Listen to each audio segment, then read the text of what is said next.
The ability to resolve conflict is helpful to any organization. The steps listed below can help you resolve most conflicts that arise in the workplace. 1.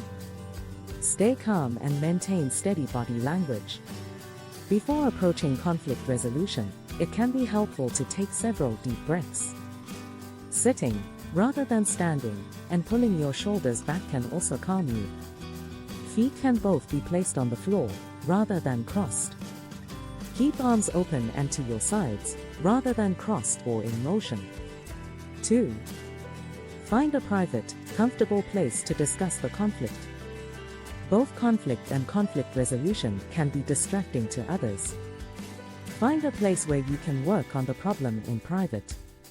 Participants in the conflict resolution should be given equal seating arrangements. Consider having water available during the conversation. 3.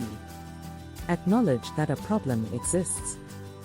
For the best chance at having a productive conversation, it's helpful for all parties to agree there is a problem in the first place. Begin the conflict resolution by calmly sharing your take on what the conflict is and asking for the other individual or parties to share their experience. It's important to use I statements, such as, "I feel like my ideas are not valued," instead of "you never listen to my ideas." Avoid blaming the conflict on an individual and instead create a safe place for everyone to voice their opinion. 4. Agree to find a resolution.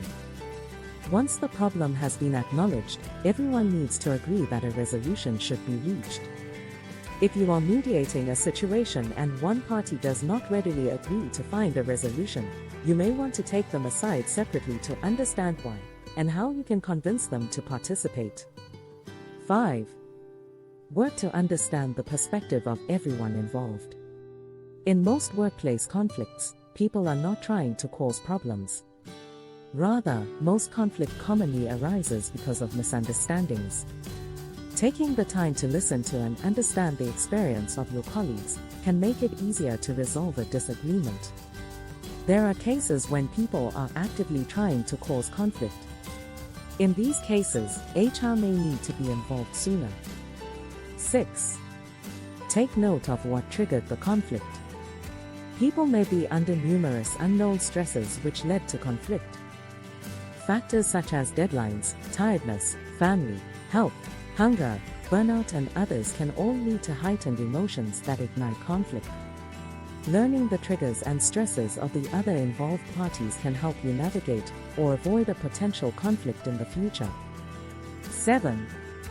Identify opportunities for compromise. For most conflicts to be resolved, one or more parties must agree to a compromise.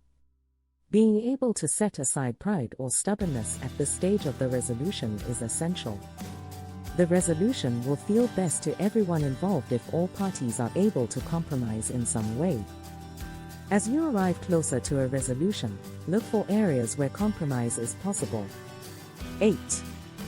Agree on a plan for resolution. Ideally, at this point, each person should know how they contributed to the situation and be processing what they can do to make it better.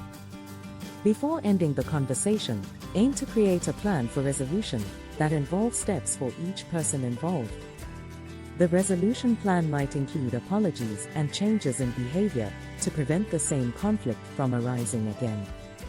For example, if an employee feels like their ideas are not being valued by their manager, the plan for resolution may include the manager setting aside time in 1:1s to listen to ideas the employee has written down throughout the week.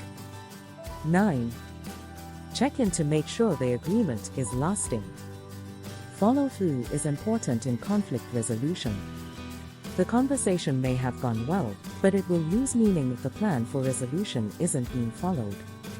Set expectations by scheduling a check-in point within a few days or weeks to revisit how everyone is feeling and ensure that everyone is following the agreed-upon plan. 10. Involve HR or another third party if the conflict continues. Hopefully following the above steps allows for the conflict to be resolved. However, there may be situations where one or more parties fail to cooperate, or the conflict escalates. In this situation, it's best to involve HR or higher-level leadership.